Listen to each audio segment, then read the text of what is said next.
이 아침에 우리를 은혜의 자리에 무료로 초대하시는 하나님의 은총과 평강이 우리 가운데 함께 하시기를 축원합니다. 아멘.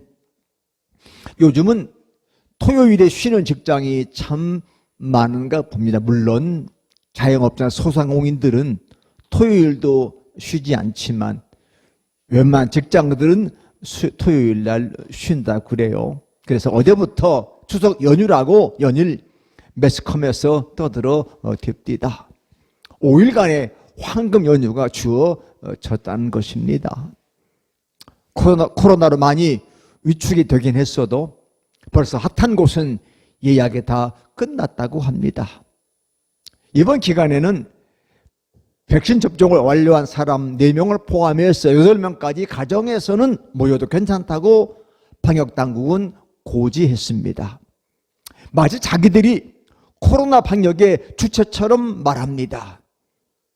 자기들이 코로나 방역의 주체입니까? 아닙니다. 국가의 방역 정책에 불편을 감수하고 기꺼이 그 정책에 호응하는 국민들일 것입니다. 이처럼 스스로 주체라고 생각하는 사람들은 주변 사람들 형편을 잘 헤아리지 못할 때가 많습니다. 사회적 약자들을 늘 배려하며 살아야 한다는 성경의 가르침은 공정함을 잃어버린 세상을 바로잡으려는 하나님의 마음입니다. 이번 추석 연휴에도 이런 배려가 사회 전반에 나타났으면 합니다. 하나님은 경외의 대상입니다. 그렇게 두렵고 떨림으로 날마다 그 앞에 서야 합니다. 하나님께서는 내가 거룩하니 너희도 거룩해야 한다고 말씀하셨습니다. 거룩함을 뜻하는 히브리어 카도쉬나 헬라어 하기아조는 속된 것에서 구별되어 하나님께 봉헌되는 것을 뜻합니다. 우리가 사는 모습, 삶이 하나님께 바쳐질 예배가 되도록 살아야 합니다. 거룩함과 정결은 추구해야 할 가치이지 누군가의 소유물일 수 없습니다. 이번 추석은 참으로 오랜만에 마음 놓고 가족이 모일 수 있는 기회입니다. 부모님들 대부분이 코로나 백신 접종을 완료했기 때문에 8명까지는 모일 수 있다고 하니 8명을 초과하는 대가족을 제외하고는 대부분 가족들이 모일 수 있지 않나 싶습니다. 오랜만에 부모님을 뵙는데 빈손으로 갈 수는 없을 것입니다. 무슨 선물이 적당할까? 고민이 됩니다. 그러나 부모님들은 선물보다는 자녀들 얼굴 보는 것이 더 반갑고 좋을 것입니다. 그런데 어떤 자녀가 나 하나님께 드린 것이 많아서 부모님께 드릴 것이 없다고 말한다면 여러분들은 어떻게 생각하시겠습니까? 우선 드는 생각은 하나님께 얼마나 드린다고 나에게 줄 선물이 없단 말인가?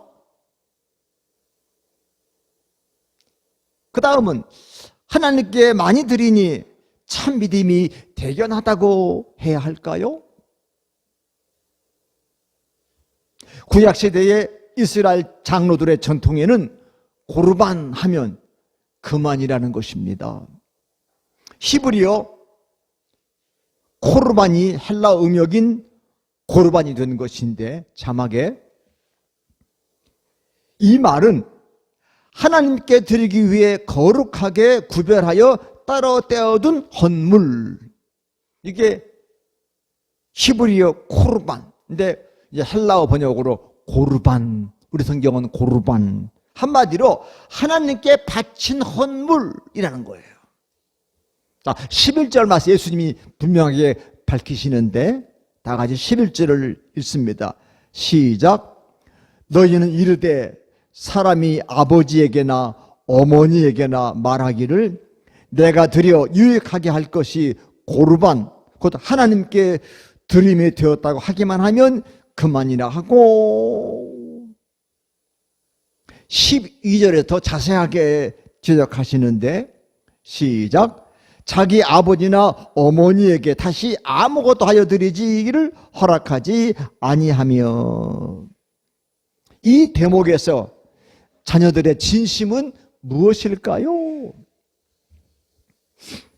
오늘 설교 제목이 고르반과 진심입니다. 하나님을 정말로 공경해서 하나님께 전부 드렸더니 부모님께 드릴 것이 없다는 핑계가 되기는 됩니까? 물론 구약시대의 이스라엘 백성들은 유목생활이거나 농경생활이었으니 고르반이 이유가 될 수도 있습니다. 그런데 왜 예수님께서 이런 말씀을 하시는 걸까요? 예수님의 제자 중에 손을 씻지 않고 떡을 먹는 것을 바리새인과 서기관들이 보고서 예수님께 따지듯이 묻습니다. 왜 당신들의 제자들은 장로들의 전통을 지키지 않고 부정한 손으로 떡을 먹느냐는 것입니다. 이때 예수님의 대답이 명쾌한데요. 자, 6절, 7절 말씀인데 같이 말씀을 봉독합니다. 시작. 이르시되 이사야가 너희 외식하는 자에 대하여 잘 예언하였도다. 기록하였으되 이 백성이 입술 노는 나를 공경하되 마음은 내게서 멀도다.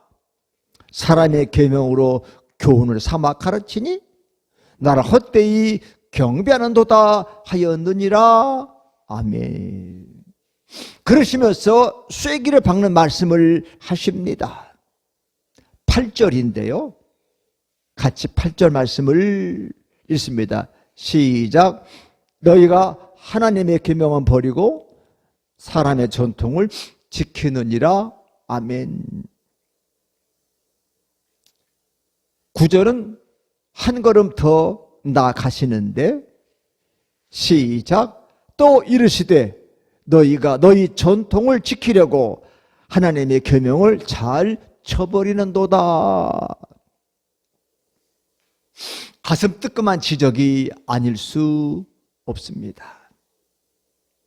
10절에서 부모 공경의 지엄함을 모세 율법을 인용하시면서 말씀하시는데요. 자, 10절 말씀 시작.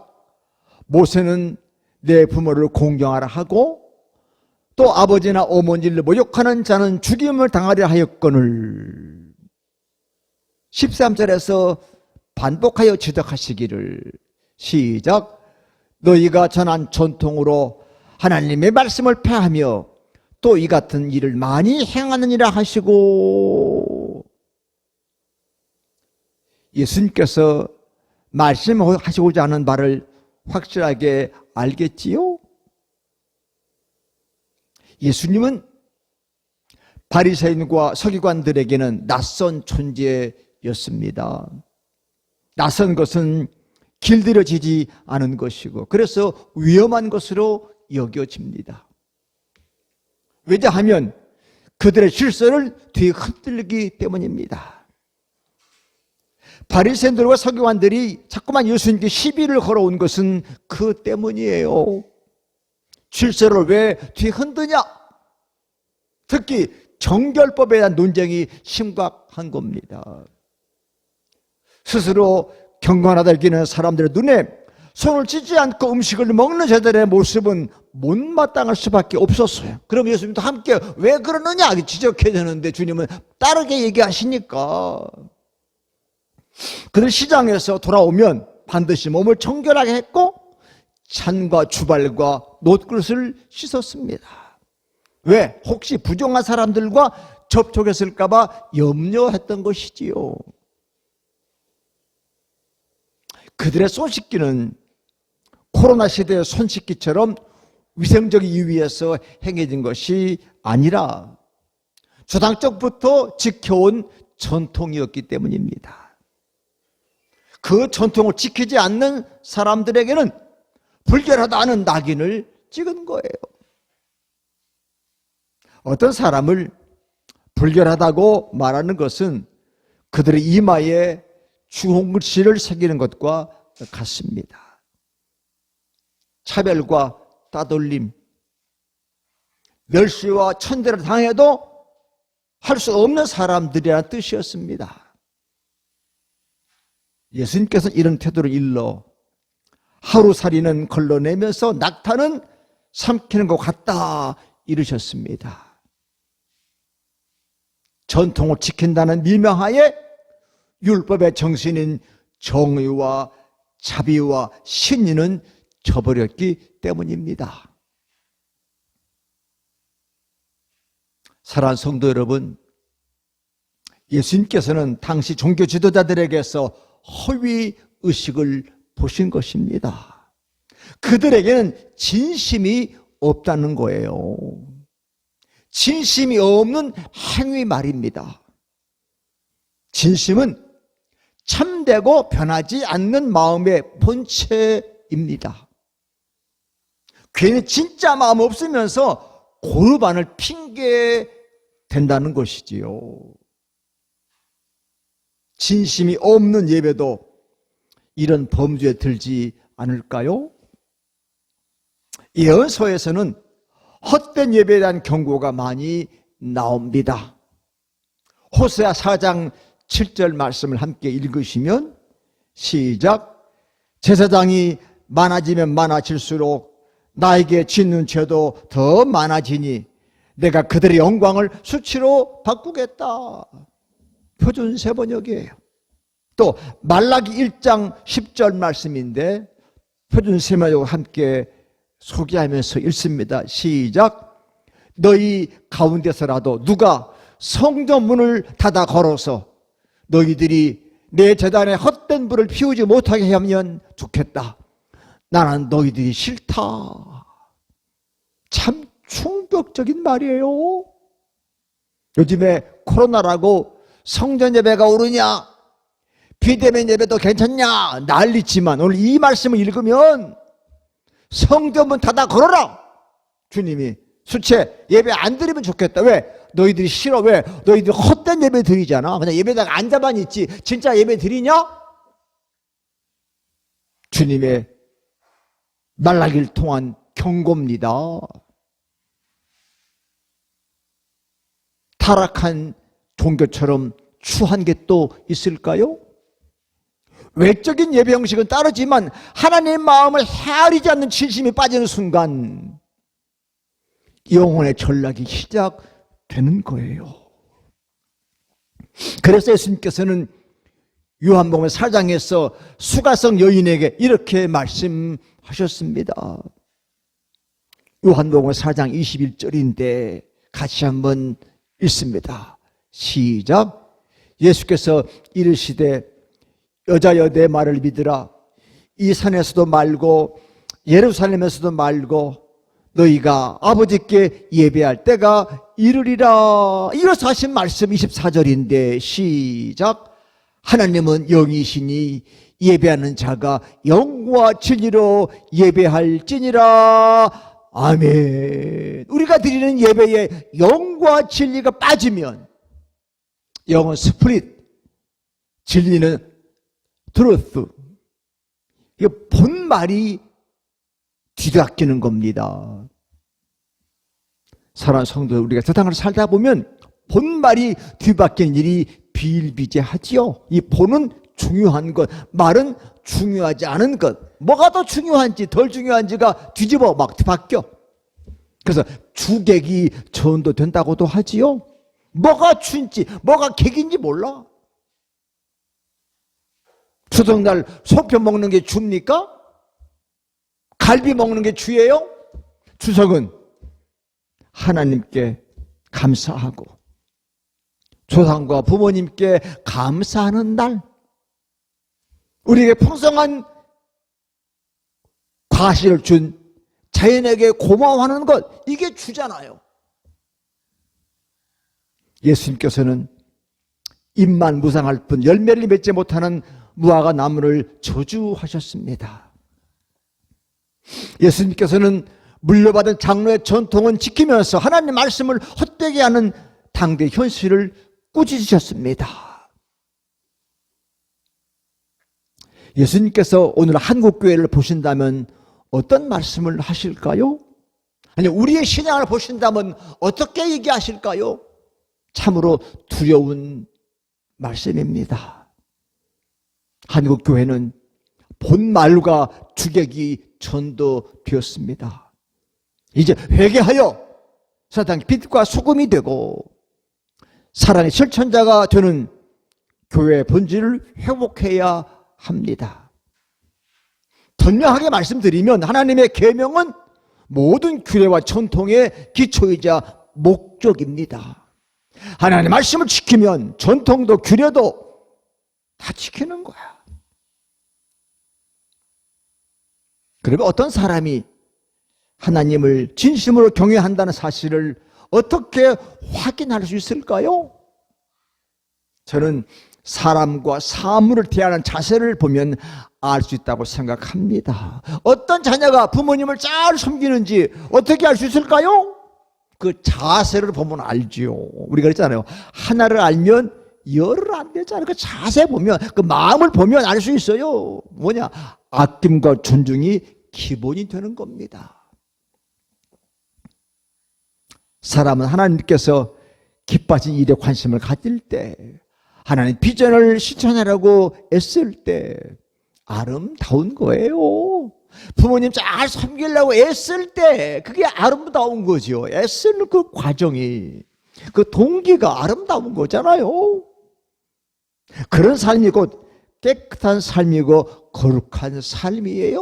그러니까 부모님 뭐라, 너희들이 잘 살면 되는 거야. 너희들이 행복하면 건강, 그게 우리의 축복이야. 그렇잖아요. 그게 뭐냐, 깨끗하게 거룩하게 잘 살면 하나님 기뻐하시는 거예요. 기뻐하시는 거예요. 그래서 진실한 신앙은 자기 중심이라는 노예로부터 우리를 해방시키는 겁니다. 자연 상태의 인간은 누구나 자기를 세상의 중심에 놓으려고 그래요. 세상의 모든 것이 자기를 위해 존재해야 한다고 생각하는 거지요. 자기 외부에 있는 사람들은 자기 욕망을 채우기 위해 존재하는 것처럼 생각하는 거예요. 나이가 들면서 세상이 그렇게 만만치 않다는 사실을 깨닫게 되지만 그렇다고 해서 그런 취향이 바뀌지는 않습니다. 우리 그런 말 하죠. 사람은 의외로 참 바뀌기가 힘든 존재다. 안 바뀐다잖아요. 사람 안 바뀌어. 그럼요. 참 바뀌기가 어려워. 그러나 하나님의 빛이 우리 안에 들어오면 상황은 달라지는 거거든요. 그리스도 마음에 접촉되는 순간 우리는 자기 좋을 대로 살지 않게 되는 거예요. 다른 사람들을 배려하고 존중하고 아끼고 그들의 행복을 위해 뭔가를 하고 싶어지는 겁니다. 지난 목요일 날 제 마음 편한 서울신학대학교 동창들을 같이 세 사람이 만났어요. 참 몇 년 만에 만난 겁니다. 제가 병원에 있을 때 저를 찾아온 그 이후로 처음 얼굴 봤어요. 그러니까 2년 반 걸렸죠. 맛있는 점심을 같이 먹고 헤어지는데 전 목사 잠깐만 차에서 뭘 꺼내더라고 보니까 한 친구는 복숭아 한 상자를, 한 친구는 사과 한 상자를 주면서 명절 잘 지내시게 제 손에 건네주는데 마음이 울컥합니다. 한 친구 65세에 미리 목회를 은퇴한 친구고, 한 친구 나보다 더 어려운 교회에서 고생하니 목회하는 친구인데 그 마음씀이 너무 가슴에 짠했어요. 참 순수하고 맑은 목회자들답다. 전 그거 보고 저 사람들 영성이 깊다. 왜? 이 영성이 깊다는 건 이런 배려, 나무의 행복을 위해서 하고 싶어하는,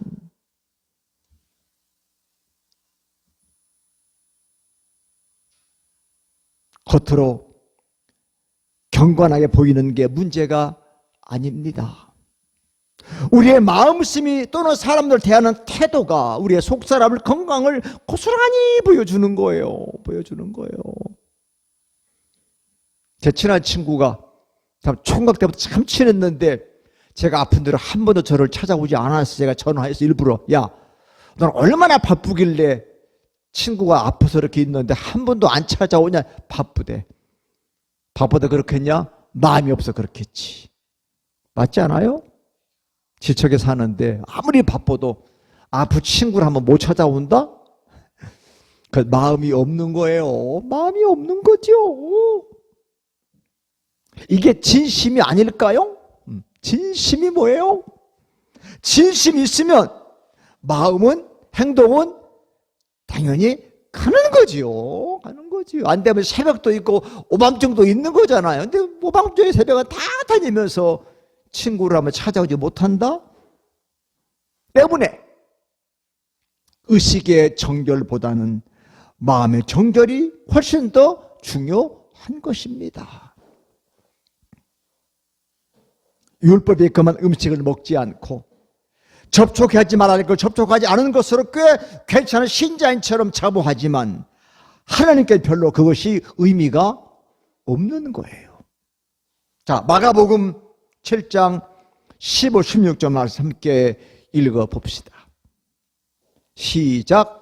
무엇이든지 밖에서 사람에게 들어가는 것은 능히 사람을 더럽게 하지 못하고 사람 안에서 나오는 것이 사람을 더럽게 하는 것이니라 하시고 아멘. 중요한 것은 외적인 것이 아니라, 외적인 행동이 아니라 사람의 마음에 배어있는 뭐라고요? 진심이라고 하는 거예요. 진심이 있으니까 진심이 행동으로 나타나는 거지요. 사랑하는 성도 여러분, 이 마음, 우리가 마음심, 이 마음이란 놈은 참 이상해요. 왜? 형체가 없잖아. 형체. 다양한 형용사가 연결될 때 비로소 우리 마음의 풍경이 드러나지요. 자, 이를테면 선한 마음, 악한 마음, 부드러운 마음, 굳은 마음, 깨끗한 마음, 더러운 마음 등이 그것입니다. 헬라어로 마음이 카르디아, 히브리어로는 킬야, 모두 마음을 뜻하는 말이지만 정신, 감정, 의지부터 깊은 곳에 자리를 하고 있는 우리의 생각과 감정과 행동을 지배하는 것으로 그들은 여겼습니다. 저는 이 말이 진심이라고 생각됩니다. 야, 너 그 말 진심이야? 그 진심 말이에요. 거짓이 없는 참된 마음입니다. 여러분들의 진심은 무엇입니까? 마음이 부패하거나 망가지면 삶 자체가 어그러지지요. 앞에서도 말씀드린 것, 예수님께서는 이사야 말을 인용해서 입술로는 하나님을 공경하지만 마음은 멀리 떠나 있는 사람 형편을 안타까워하신 거예요.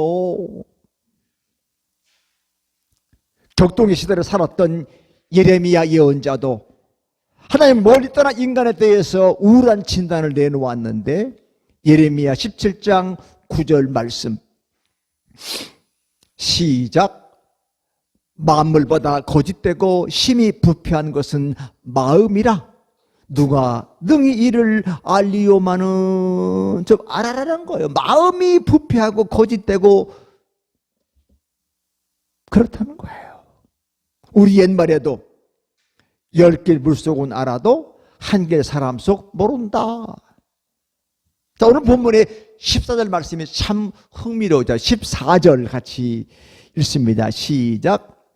무리를 다시 불러 이르시되 너희는 다 내 말 듣고 깨달으라 하며 다시 불러서 말씀을 깨닫게 하셔. 왜? 깨닫는 것이 무엇보다 중요하기 때문이 아닐까요? 말씀 맨날 들어도 왜 똑같습니까? 깨닫지 못하니까. 깨달으면 왜 우리 짐승보다 우월한 사람입니까? 깨닫기 때문에.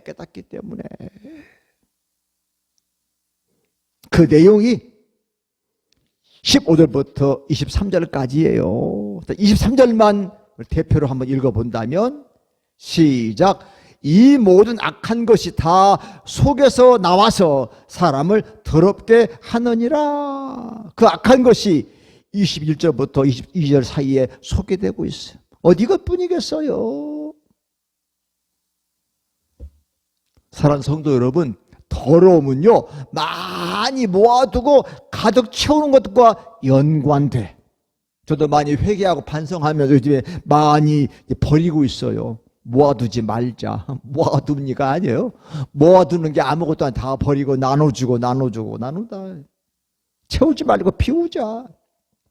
자꾸 덜어내고 말끔히 비우면 깨끗해진다.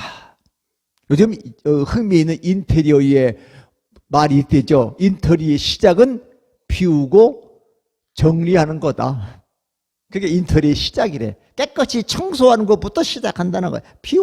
비우면 정리가 되면서 깨끗해지더라고요.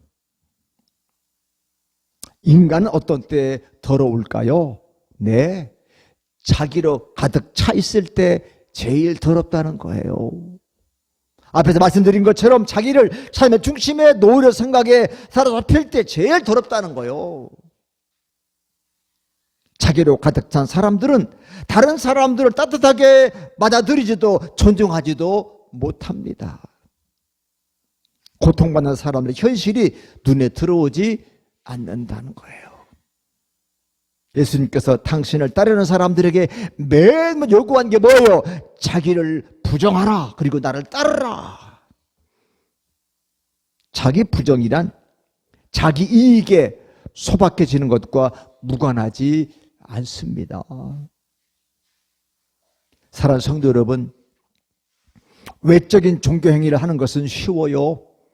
주일이면 예배에 참석하고 헌금도 바치고 가끔 봉사활동에도 참여하면 됩니다. 그러나 우리 마음이 새로워지지 않는다면, 우리 마음이 진심이 아니라면 무슨 소용이겠습니까? 시편 시인 일찍이 하나님께서 원하시는 예배는 상한 심령이라고 고백했고, 요엘 선지자는 옷을 찢지 말고 마음을 찢으라고 말했습니다. 죄와 더러움을 씻어내 줄 셈이신 하나님 앞에 자꾸 나아가서 예수님 마음을 배워야 합니다. 자, 예수님 마음 마태복음 11장 29절인데요. 함께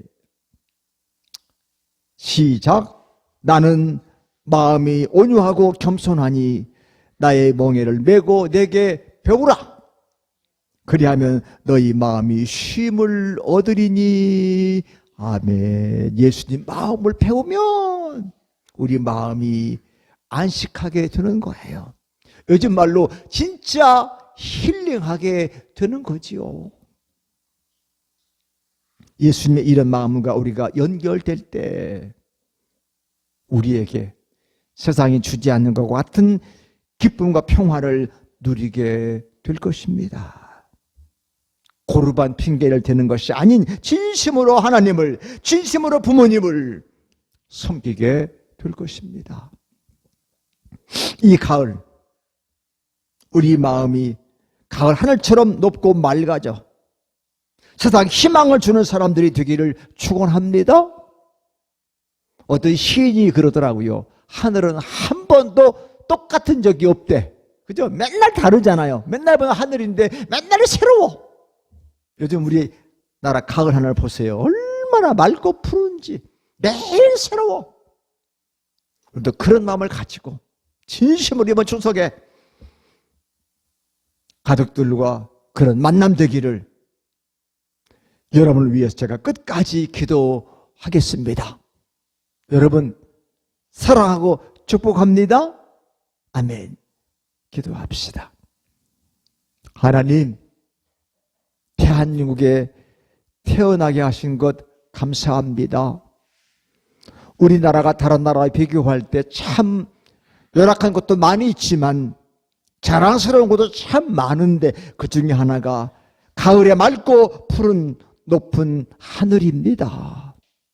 그 속에 내 마음 비치면 내 마음이 왜 이렇게 더러운지, 왜 나와 내 마음 아직도 내 중심인지, 진심은 어디 갔는지, 왜 맨날 고르반 핑계를 대고 있는지, 다 남의 탓하는지 말할 수가 없습니다.